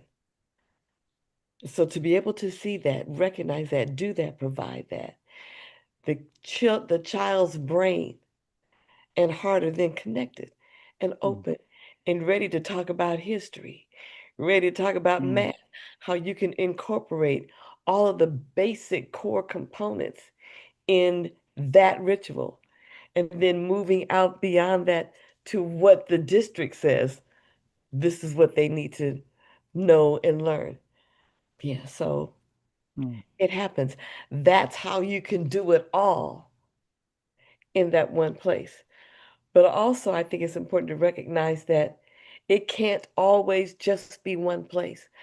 Our young people need to have more than one place they can go to get what they are needing in order to be successful, to be learners of everything that they need to learn and do. So, yeah, you walk into the classroom over here, the classroom over there, be ready and willing to learn because you got people that care and can help you see. I mean, how many people do we know are applying for a job and they haven't worked in 10 years, but they don't recognize the skills that they developed during that 10 years? How they're relevant. You got to be able to see that you're teaching, and then you have them, you just work it. You just work it so that they end up be more academic through that ritual and because of that ritual. I urge, this is, boy, I wish we had more time. I urge educators to be creative, to really be creative. And I talked about when I taught math using Monopoly, you know, because everybody knows money. You know, like, oh man, money, it's just math, you know. And you know, we was talking about the stock market one day. I said, man, well, that's what drug dealers do. You know, I just took it from there. What's I was like, broke relevant? it down. And really, you know, they knew about that, and I just translated into that, right? Not condoning anything, but saying the principle. You already have these Have models. it. You already have these models. I was teaching. I went into a history class one time, and they didn't want to talk about the World War I, World War II. And Reg, I pulled out the commandments of violence, and I said, you know, you never feel disrespected. You ever and they were understood that Germany felt disrespected, you know, and I just took them through stuff that I already had Made in it their life. relevant. And they were like, "Really? That's what happened?" You can, if once you connect holistically everything, then you can just make it all relevant. And just in your own life, you felt that way. Mhm. So, but you really got to be interested in doing that. You really got to be interested in doing that. We've all had our credit history, right? We've all had that. We all know that. We all know all of this stuff, right? And so the big issue for me now, and you're gonna say this, don't nobody want to be a teacher, which I think is the second greatest profession in the world. I mean, other than being a parent, a teacher is the greatest thing. And you know, sometimes they'll say, "Well, doctors." I said, "No, somebody got to teach the doctor to be a doctor, right?" Mhm. And so we're educators. We love it. We love it. Um, I hope that the kids is still going to school and they got to be around people who love education and who are willing to, you know, to validate them and love them. Um, I was looking at this list, and I guess just for the listeners, you know, incorporated these many things as you can into your, you know, ask your schools to do. I don't know if they can do it, but if they can't do it, then find some place that will. You know, if history and culture isn't at your place, find it. It's valuable. If they're not teaching, which I think they should teach, you know, because everybody who takes the training says they should be teaching you know, conflict resolution and alive and free prescription in the school. Kids every day. We got conflict every day. Like they do in Japan. They actually incorporate conflict prevention and conflict resolution into it. There's no reason to me they shouldn't be teaching, you know, financial literacy or what you call financially. That's crazy. 18, you're gonna be out there. Find somebody who will. Find somebody who will. And so many of these other things on this list. Critical thinking. Come on now. Come on. Please. You know, you may have to go, you know, what the Chinese have Chinese school. They have Asian, they have Saturday school. They don't play with this stuff, right? They're gonna have additional school. You may have to go somewhere else to get this.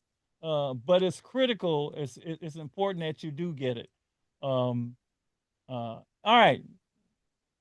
Last words. I just looked at it and the hour is up. Add anything you want to in here. I'm taking plenty of notes. I'm sure our listeners are taking notes. But go right ahead. Hey, Doc, I would be amiss to have come this far and not be plain and clear that to our young people, you have an adversary. Let me just say that plainly. Okay, white supremacy is an equal opportunity oppressor. It awaits you. There are many traps that are set up for young people. And this society, unfortunately, has been built and designed in such a way to where it's never been accountable for its original sin.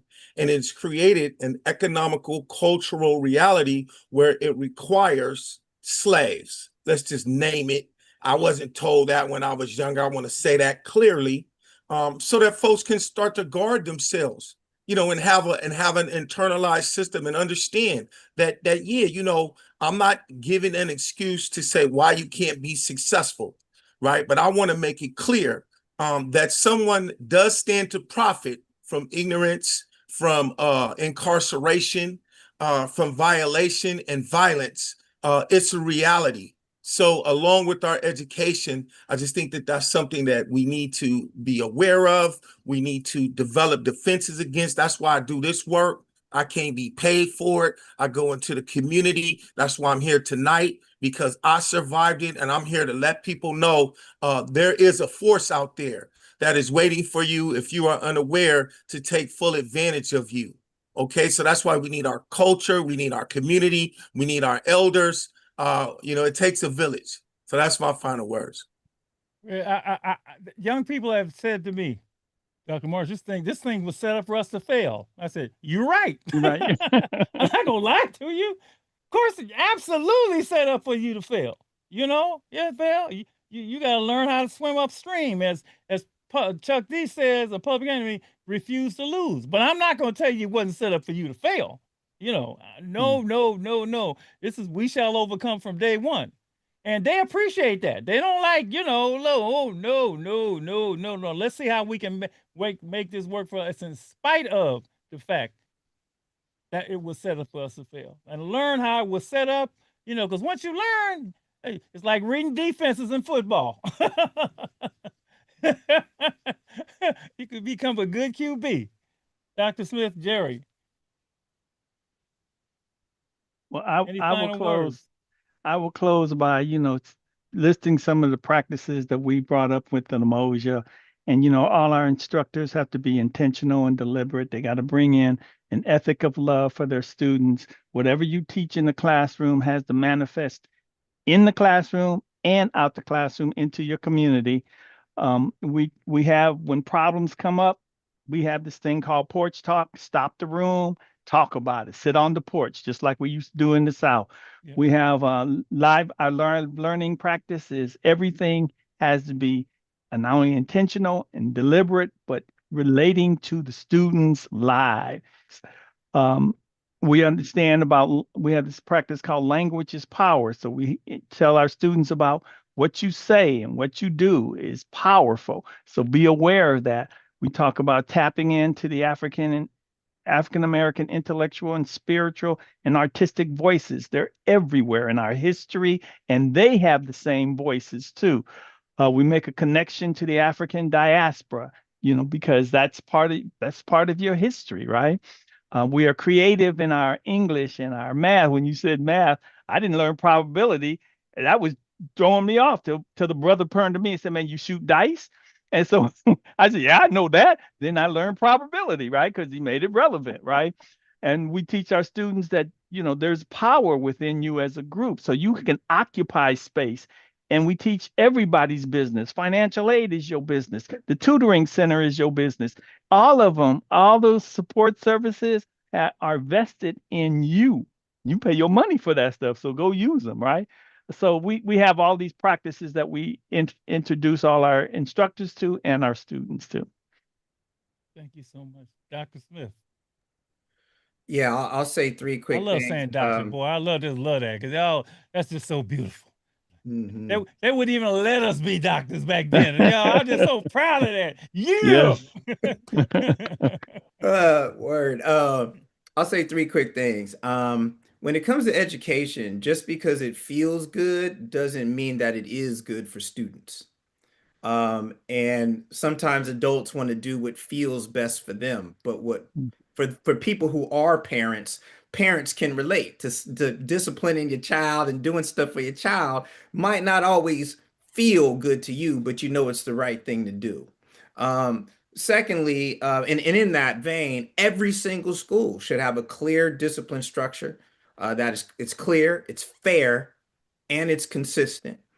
And then the last thing I'll say is that folks who experience hardship, oppression, social, political, economic targeting require an education that has both depth and complexity. And the reason why that is because the forces that them and their family face are deep and complex. And an education that offers that depth and complexity, even if it seems difficult, is the education that will feel the most relevant to folks that have been historically targeted or oppressed. So whenever we go shallow, if a student's reading at a 5th grade level or, and they're in 9th grade, and we think as a result, they won't understand how the US switched alliances back and forth during the Vietnam War, Mm. That's your assumption.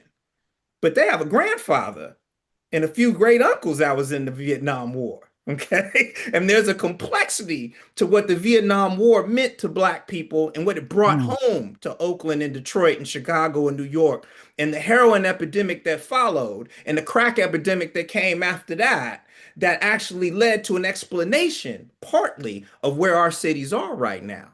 So if you're able to give them that depth and the complexity, you can teach them anything, because what is necessary when you are politically and economically targeted is knowing how it's happening and how to stop it. And if school is the place that I can learn that, then I'm all here for it. And if you skip over it, I got better things to do. Thank you, sir. Thank you so much. Lady E.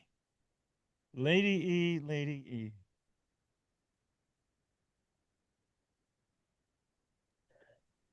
I would like for the young people who may be out there listening to remember everything that's been said tonight. Also, add to all of that, listen with more than your ears. Remember, you are only one bad decision away. Never give anybody a reason to tell you no. And with that, Dr. Marshall, back to you. This started out to be just a question about what we didn't get in school that we'd like to get. It has turned to a look at the entire education system. And I think it's been great. Dr. Daniels has already said, we need a part 2. But, you know, we got to go to school. We got to at least go to get K through 12. And so this is something that's ongoing.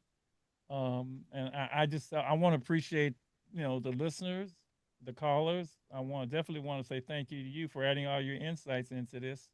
But mostly I want to thank all of them for being interested. The fact that they call in, they said, yeah, it is important. It is important. And I want to thank all of you for being the wonderful educators you are. Like I said, other than being a parent, you got the best job. You got the most important job in the world. There's a piece that we share at the club, John Henry Clark, on teachers. And I may just email that to all of you. It just talked about, and you know who John Henry Clark is. We do anyway, one of our greatest historians ever. And he talks about how special and how important teachers are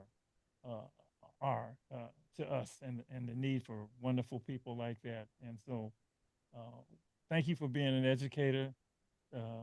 Thank you for being here. Thank you for being you. Keep on doing what you're doing. You know, keep on doing what you're doing, because if you ain't doing it, the good stuff ain't going to get done. So I'll see you. Good night. Thank you so much. And keep on teaching them the real. Okay. All right. Okay. Thank you. I appreciate all of you all. Thank you. Thank you. Okay.